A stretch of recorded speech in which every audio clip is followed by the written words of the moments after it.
What do the 12 houses in astrology reveal about different areas of your life? And how can understanding them help you navigate your personal journey? Welcome back. It's your spiritual besties.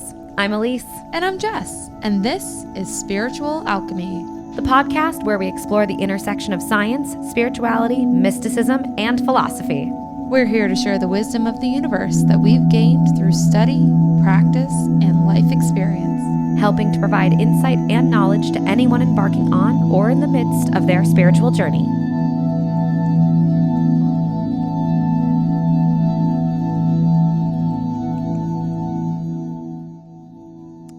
So, a brief history before we jump into the 12 houses. I am a little baby aspiring astrologer. So I always have to wrap my head around why and how we've ended up with what we have.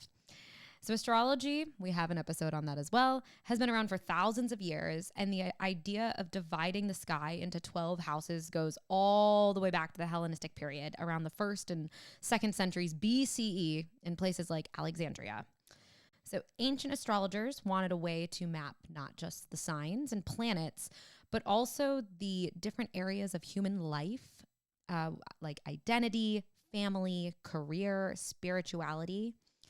The stars originally helped with farming cycles, when to plant, when to harvest.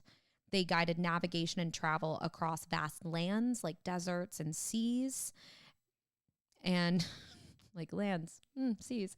And people began noticing that seasons carried an energy. Spring felt different from autumn, and those rhythms mirrored human experience. And that is how the houses were born.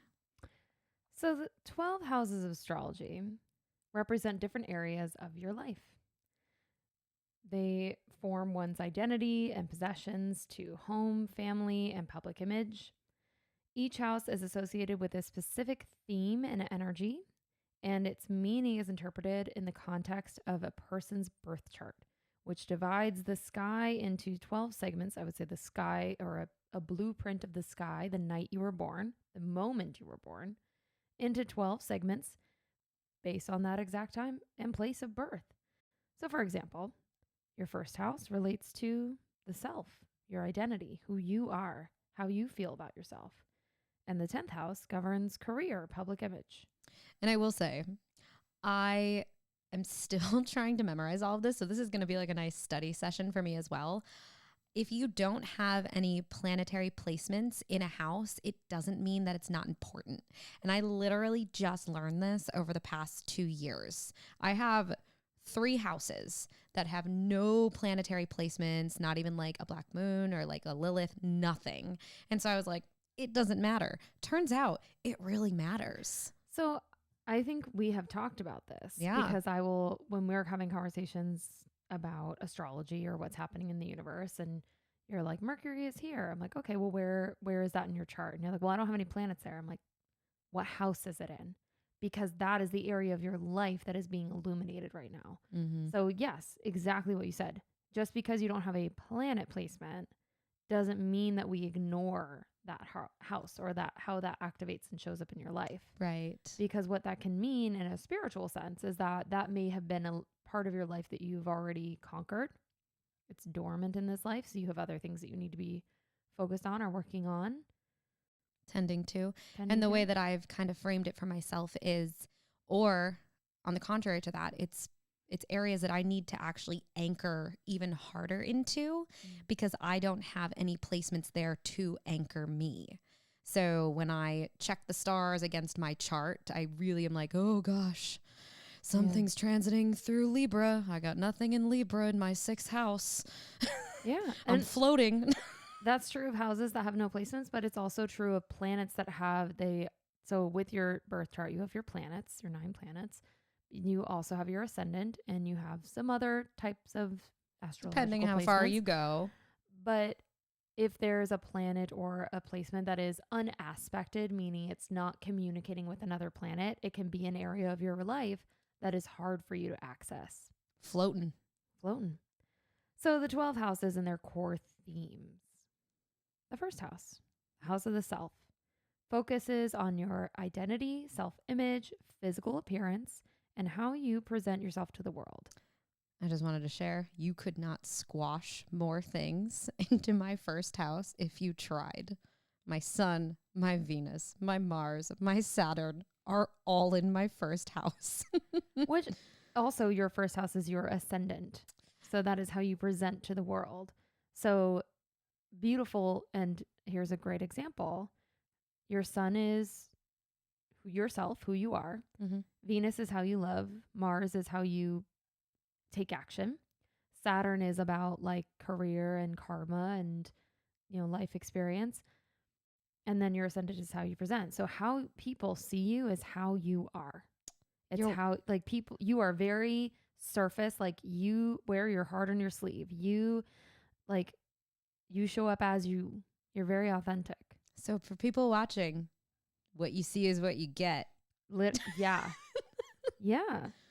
And so going into like that first house, when people say like rising sign, I'm sure you've seen the TikTok trend that's like dress like your rising sign, or do your makeup like your rising sign. It's like, yeah, because that's your physical appearance, how you look and how you present to the world, but it's also the traits that you present to the world. Mm-hmm. So for example, I am a Gemini rising. My Venus is also in Gemini. But my Venus is in my 12th house, not my first. My chart's all funky. But my first house, myself, how I come across to people is very like chatty and like I just love to yap, and I love knowledge, and I like to learn things, and I like to know what's going on. Mm-hmm. And I come across very sociable, very like charismatic, but I'm a Cancer sun. So how I feel about myself and how I am is very like, I can be kind of an introvert. I can be kind of like shelled off, like a crab. I'm kind of crabby. Kind of like a crab. Yeah. So it's like, depending on other placements, like that's kind of how that shows up. Then your second house is your house of value. It deals with your personal resources, material possessions, finances, and self-worth.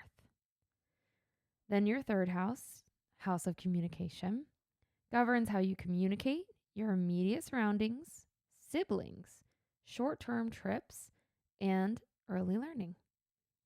Your fourth house is your house of family and home.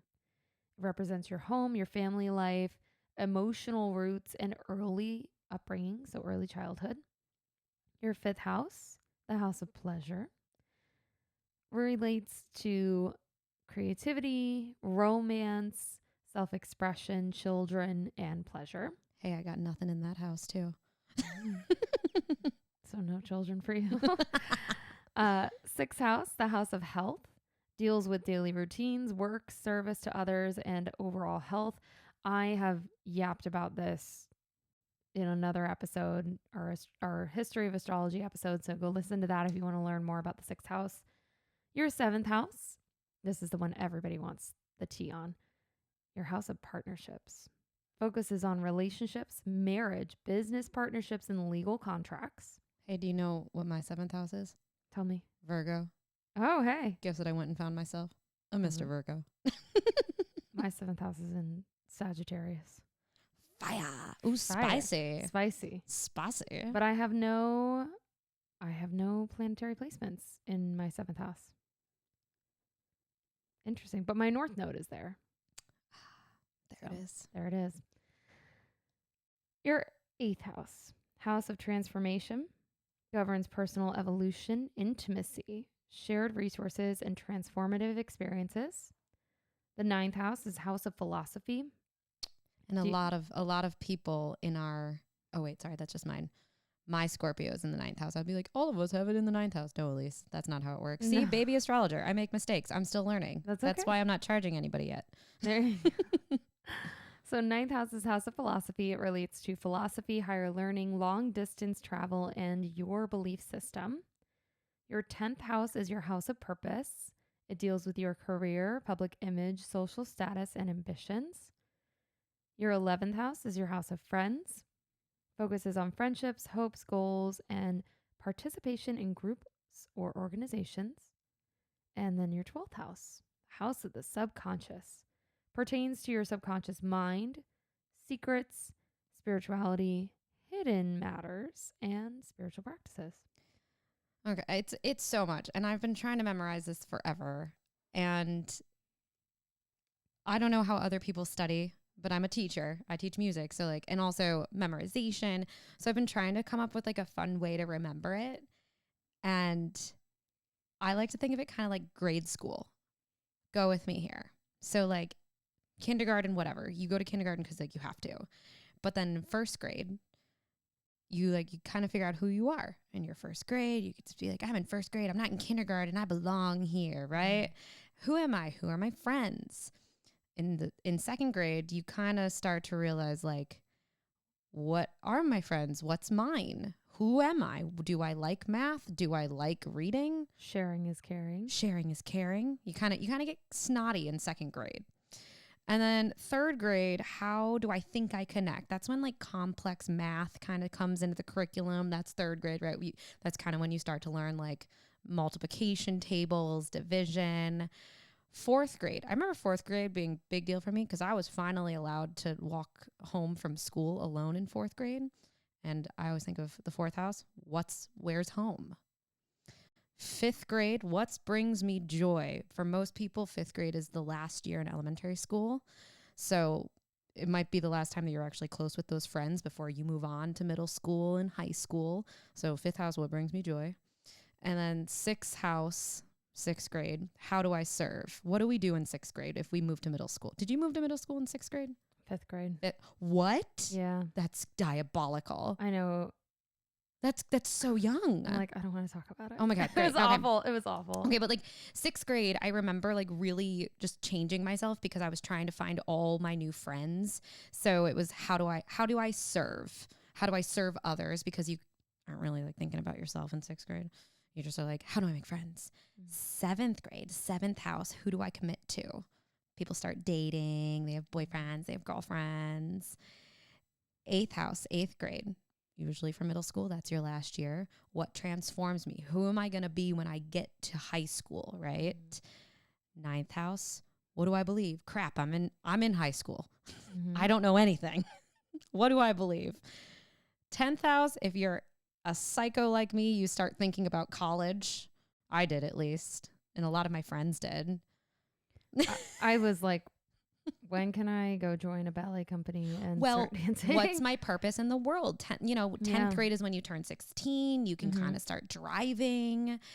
And then 11th house is like, who's my community? Because you only probably got another year or two before you all leave and go in different directions. So who's my community? How can I double down in that area? 12th house, what lies beyond? What are you doing your senior year of high school? You're probably just waiting and gunning to get out. I was going to say, I was totally checked out. Exactly. What lies beyond? Because you were thinking about it beyond. So that's my little story about how I've been trying to like memorize the houses and just kind of telling the story through The story of you through like grade levels. I love that. Yeah. So not only does each house have its own little, like, let's say personality, it also is ruled by an astrological sign and a planet. So let's go through these and then I'll kind of explain how this works, because this is just based off like general astrology. So the like whole sign, right? Whole sign general astrology. Sign general astrology. So not birth chart. Birth chart is very specific to you. And your first, like, for example, Elisa's first house is in Pisces. But that shifts her whole chart to be different than what I'm about to read. So this is just general astrology. But remember that the ruler of these houses still exists even on a birth chart. So the layers. The layers of it, where it's like you have your first house in Pisces. But first house is ruled by Aries. Yikes. And Mars. So where Pisces is a little fluid fish and Aries is a hard-hitting ram, there's a bit of there can be a little discomfort in that part of the birth chart. That's probably why I am 31 going on 32 and I finally feel like I'm showing up as my full self, perhaps, maybe. You maybe had to like really align with it. So let's go through. First house, house of the self, is ruled by Aries and Mars. Second house, possession and values, is ruled by Taurus and Venus. When you think of Taurus, you think Steady. I think steady, but I also think like princes and princesses of the zodiac. They love their comfort. They're creature comfort creatures. Third house, communication and siblings, is ruled by Gemini and Mercury. Fourth house, home and family, ruled by Cancer and the moon. Think of Cancer, the mother, the moon, the mother, the goddess. Fifth house, creativity and pleasure, ruled by Leo and the sun. Sixth house is ruled by Virgo and Mercury. Seventh house of partnerships, ruled by Libra and Venus. How telling that the seventh house is ruled by Venus. Eighth house of transformation and intimacy is ruled by Scorpio and Mars. The ninth house is ruled by Sagittarius and Jupiter, philosophy, higher learning.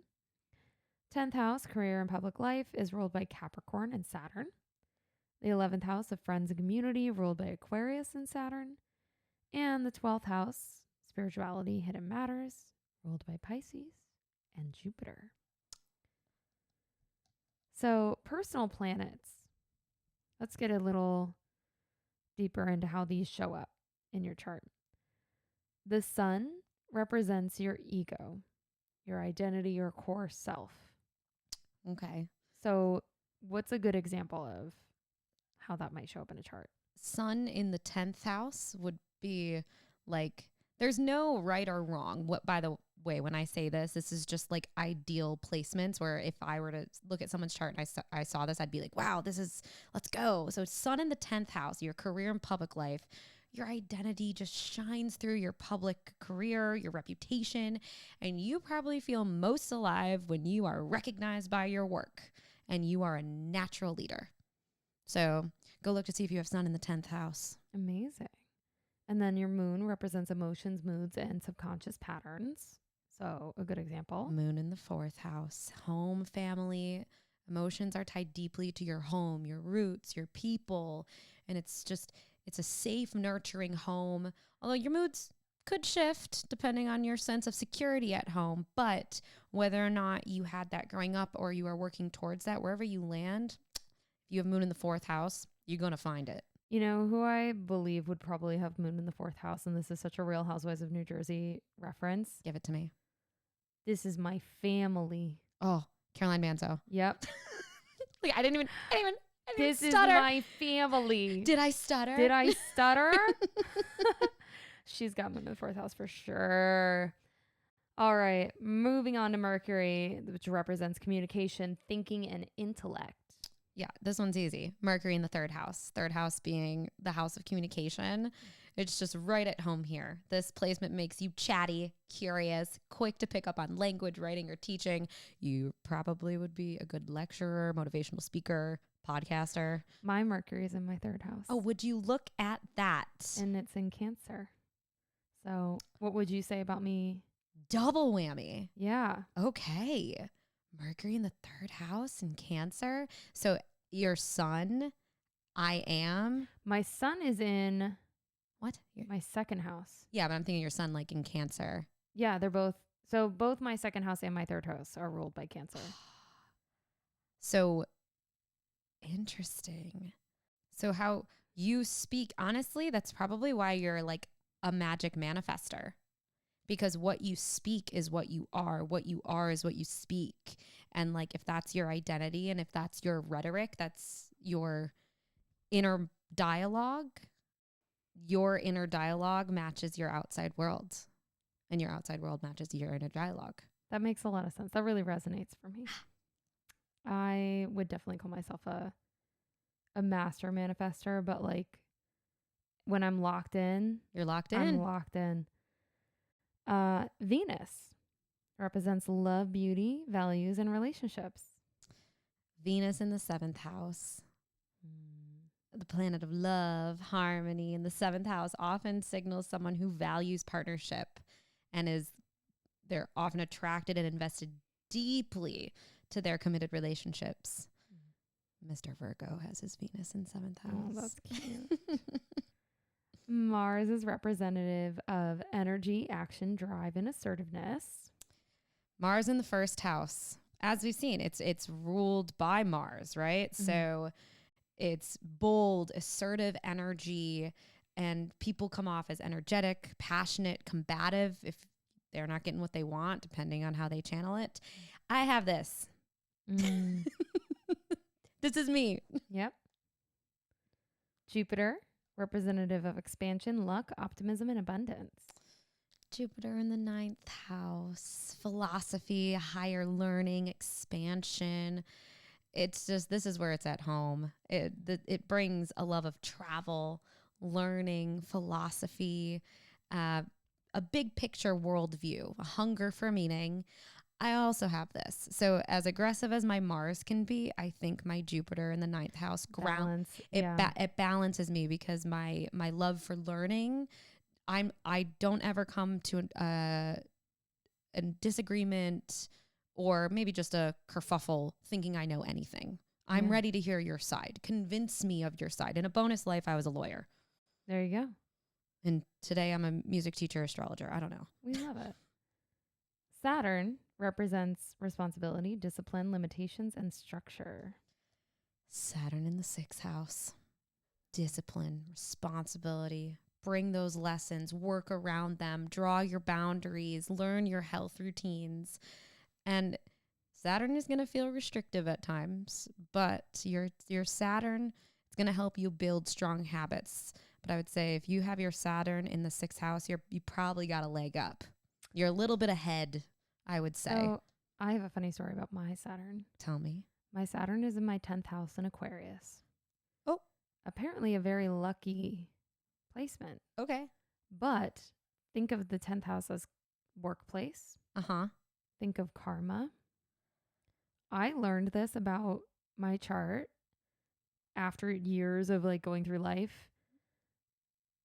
I have quit a lot of jobs. Yeah. I've quit a lot of jobs. I leave. And I usually leave because I'm either not being treated right, or I'm not being seen, or there's another issue where like there's a lot of like imbalance in like power dynamics. Mm-hmm.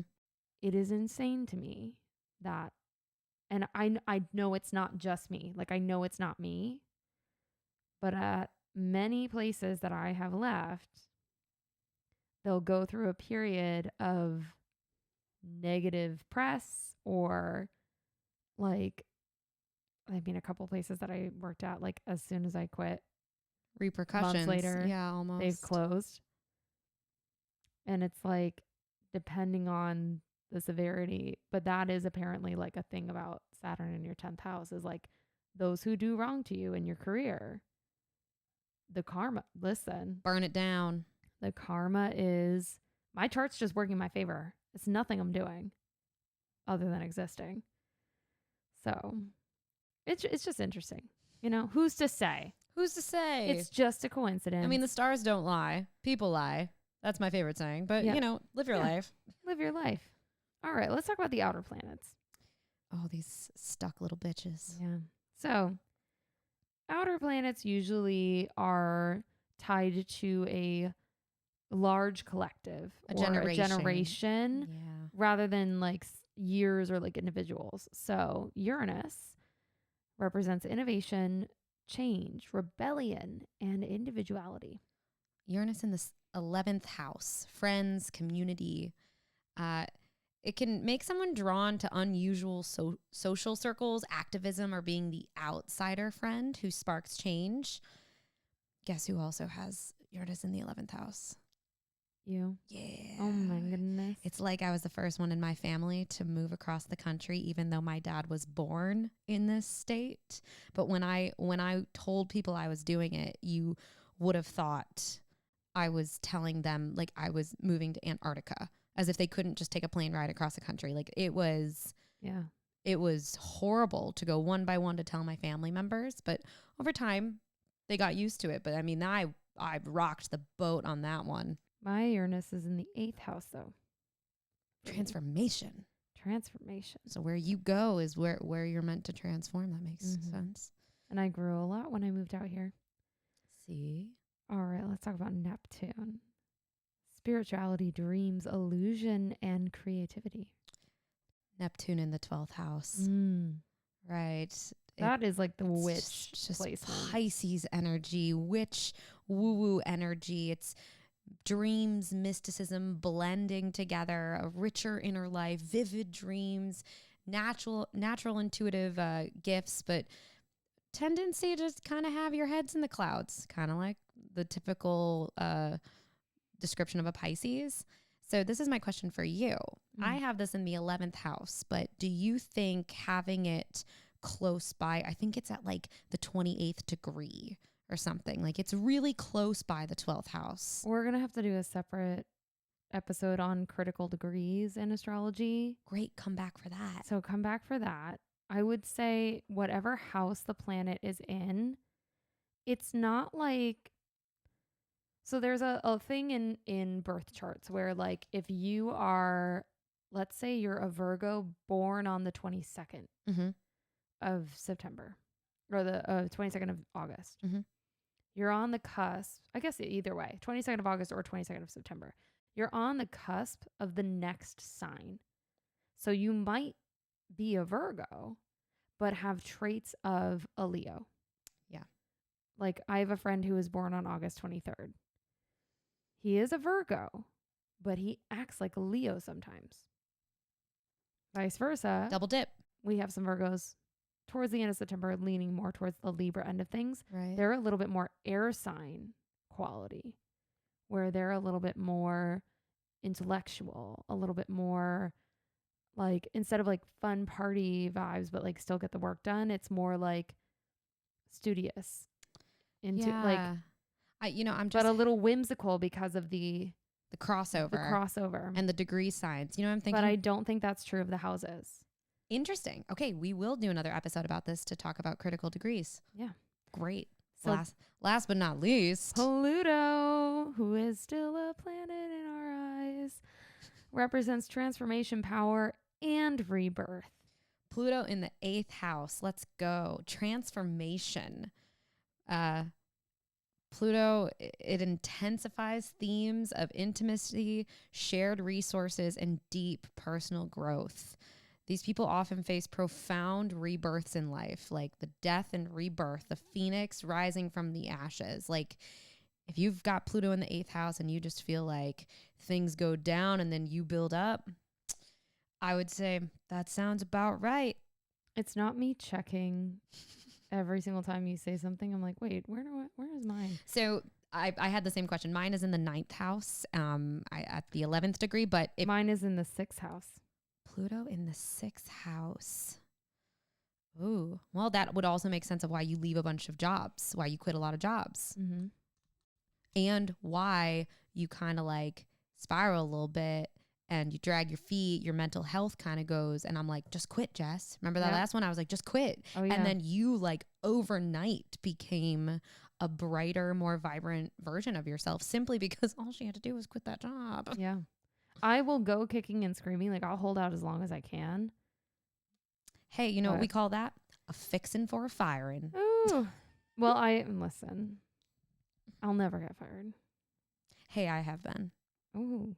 What, my Mars in the 1st house, please? Yeah. Fire me. Do it. I'm just like, topic for another day. Topic for another day. All right. Other important considerations. We got retrograde. So planets appear to move backwards in the sky and their influence is thought to be directed inward, sometimes leading to a period of reflection and review. I have a ton of planets in retrograde, so I'm going to go through what I have. Really? I have my Mercury in retrograde, my Saturn, my Uranus, my Neptune, my Pluto, all retrograde. So more in introspection. Mm-hmm. Yeah. I think this is why, like, this is now resonating with me that I will say my therapist will even pat me on the back for this. I can call myself out. I really do a good job of self-reflection. I can go inside and figure out what's going on. I do seek external validation sometimes. Because I'm so in my head, Yeah. It's helpful to be like, am I really perceiving this way? Do you think this is right? And then have somebody Be on the outside, echo tell it you. and say, yeah, this is right. I'm like, wow. But I think that, yeah, a lot of the retrogrades is a lot, and especially in my outer planets, it's a lot of insight on myself. Hey, But I bet a lot of us wish we had that. I mean, it can be a burden and a gift. And then we also have to think about aspects, the geometric relationships between planets and a birth chart, and reveal how those energies interact and influence with each other. We will do a whole other episode on critical degrees, aspects. I just also love to share my tattoo. It's so pretty. Is a tattoo of my birth chart because it's literally insane. And there's so many planets chatting with each other. Yeah.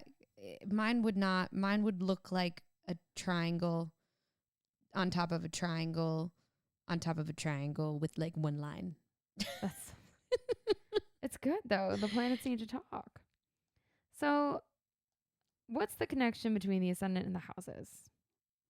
Okay, so let's talk about the rising sign. That's also called your ascendant. Very important. It establishes the houses. So the rising sign is always located at the beginning of the chart, the first house. And then from there, the 12 houses are arranged sequentially in order of the zodiac signs, moving counterclockwise around the chart. For example, if you have an Aries rising, your first house starts in Aries. Your second house begins in Taurus, and so on through all the 12 signs. But if your ascendant is in Taurus, your first house starts in Taurus, then your second house is in Gemini, and so on and so forth. It defines life areas. So each of the 12 houses has its own themes and represents a different area of life, such as finances in the second house, communication in the third, career, public life in the 10th. And the signs that starts the house determines the qualities and themes associated with that area of your life. So for example, my Sagittarius is in my 7th house is in Sagittarius. And again, no, like other than my North Node, no planetary aspects, but that means the direction in life is that I'm drawn towards partnerships and business partnerships, relationships that expand my worldview and get me out of my comfort zone. So they help me break away from the Cancerian, I just want to like shell and be a creature of home. It helps me be more adventurous and get out. And that's, what I'm here to do, kind of like a zest for life, if you will. Yeah. Colors, how this colors the chart and its interpretations. It determines your chart ruler. So your chart ruler is the ruling planet considered to be the most powerful in your chart. And it's powerful over other planetary influences that ultimately relate to it. Shapes your personality and your presentation, how you present to the world. And it provides a point of view. Just as the sun and moon signs provide foundational aspects of identity. Oh my God, let me try that one more time for the people in the back. Just as the sun and moon provide foundational aspects of identity, the rising sign establishes the fundamental point of view from which your entire life unfolds and how your personality is expressed. Kind of like you said, going through the grades. Yeah. And you cannot get your ascendant if you do not have the accurate time that you were born, which I know there are people out there that may not know that, and that's okay. You can still get a chart reading. You can still, look at that blueprint of your life. If you work with like a really seasoned astrologer, I bet they would be able to figure it out, if you work with them like routinely. And I always like to say your ascendant sprinkles into every aspect of your chart. There's going to be a little sprinkling, like a little, seasoning on all of it. So remember that when you're looking at everything, because if you do have that birth time, it doesn't matter. It changes everything though. Oh, it really does. And it goes by minutes. Like if it's 5 minutes later, it could be a different ascendant. When people are like, well, I might have been born at 10 a.m. or I might have been born at 9 a.m. I'm like, go get your birth certificate. Which one? Because it makes a difference. Yeah. It does. If I say that you have a Scorpio ascendant and then you really have a Pisces, that's going to change the whole chart. So what archetypes or mythic themes live within each house? Will you lead us off with the first house? First house, the house of self, the archetype of the self, persona, first impressions. This house governs your identity, physical appearance, and how you present to the world. In your second house, archetype of value, possessions, and self-worth. It deals with your material belongings, personal values, and your relationship with money. Yikes. Mm-hmm. Third house, the archetype of communication, siblings, and learning, relates to the self-expression, short trips, and immediate surroundings, including neighbors and siblings. Your fourth house is the archetype of home, family, and roots. It covers your domestic life, childhood, family, history, and the place where you feel the most safe and nurtured. Fifth house, the archetype of creativity, pleasure, and children. It represents your capacity for joy, romance, creative expression, children, and risk-taking. I will say, just say it out loud, I've known for a very long time in my life that I didn't want children, and it was validated by me seeing that my fifth house was empty. And I was like, this gut feeling I've had for years. But that's not to say that if some miraculous thing happened, of course I would love my child. But I think that's been a level of contention and argument with people sometimes. They're like, I can't believe you don't want kids. I think it's to each their own. Teach their own. My fifth house is empty. Leave me alone. So sixth house is the archetype of health, work, and service. This house focuses on your daily routines, work ethic, health, and well-being, and service to others, including pets. The archetype of partnership and marriage. This is the realm of one-on-one relationships, including romantic partners, business partners, and even open adversaries. And that's your seventh house. Oh, right. And your eighth house is the archetype of transformation, death, and shared resources. Symbolizes deep psychological changes, inheritances, shared finances, confronting the more mysterious aspects of life, including death. Ninth house, the archetype of higher learning, philosophy, long-distance travel. This house deals with your beliefs, philosophies, foreign connections, and higher education. Your 10th house, the archetype of career, public life, and social status, represents your career path, professional life, public reputation, and life purpose. 11th house, the archetype of friends, groups, and hope. This house symbolizes your social circles, friendships, humanitarian efforts, and your vision for the future. And finally, the 12th house, the archetype of the subconscious, retreat, unraveling. This final house represents your spiritual path, dreams, subconscious patterns, and areas of escape or hidden suffering. We got some journal prompts. Let's wrap it up. Which house feels most alive in my chart right now? And how do I express that energy in daily life? Where is Saturn or Jupiter in my chart? And how do I notice their lessons of structure, Saturn, or expansion, Jupiter, showing up in that part of my life? Could literally talk about those two planets for days. So do that one. Trust me. And the third and last, think of a time when a life change felt like a Pluto moment. So that's your death and rebirth. Intense, transformative, maybe even painful. Which house does your Pluto occupy? And how does that story connect? This has been Spiritual Alchemy and the 12 houses of you. Peacing out on episode 30. Yeah.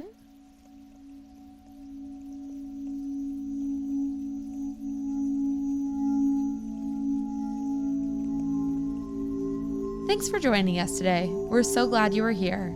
For more info on our episodes and to connect with us on social media, follow us at Spiritual Alchemy Podcast on Instagram, Facebook, and TikTok. Stay golden!